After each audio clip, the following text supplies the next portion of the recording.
So seeing those deficits that we have, that we're woefully underfunded already, we're not getting the adequate funding that we should be receiving for special education. And then seeing the passage of a bill that seeks to redirect dollars that were brought in by Michigan taxpayers to say that there will be a much larger or the largest investment or increase in per pupil allocation. I'm not so certain that that's a reality, and so it's very disappointing. I would have liked to hear more about ways that we can address the barriers to getting all citizens in our neighborhoods to work. We talk about, or the governor talked about, the development, the comeback of corporations, but I'm not sure that our citizens, the comeback of our citizens, is where we should be focused.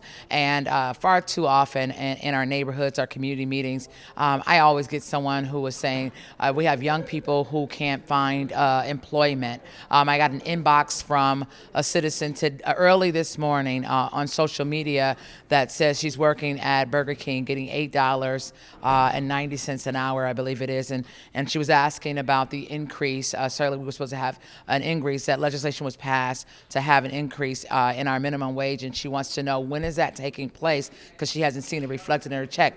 We shouldn't have adults that have to rely on such a small hourly wage in those jobs. If we really saw the comeback that the governor was speaking of, we need to get people in real meaningful jobs that will help them take care of their families, their children, and give them a measure of dignity.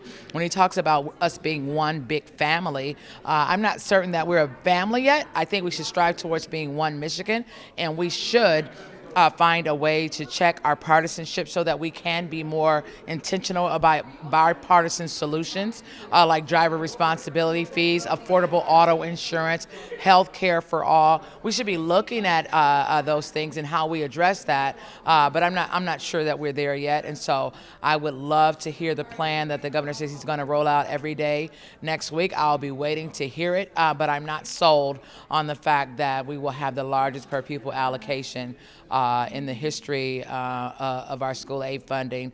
I welcome it, but I think that we really need to shift our priorities.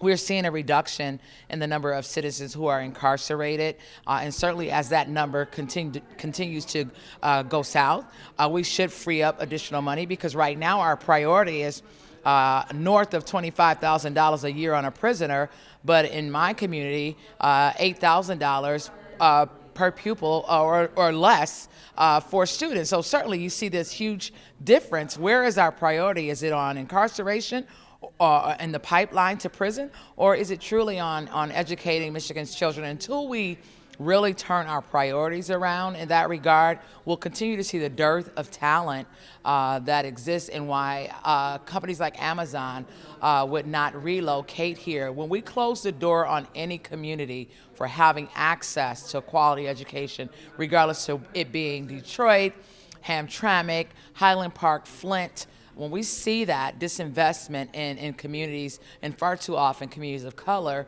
we're continuing to create a lag in our whole state's economy. And so goes Detroit, so goes the rest of the state. And we need leadership in our state that will put greater investment and focus on making sure that all children have a quality education, that we put people, not profit, first. And so I want to hear more of that. I was happy to hear the governor speak to civility, and certain that is something that we all could adhere to, especially what we see coming out of Washington.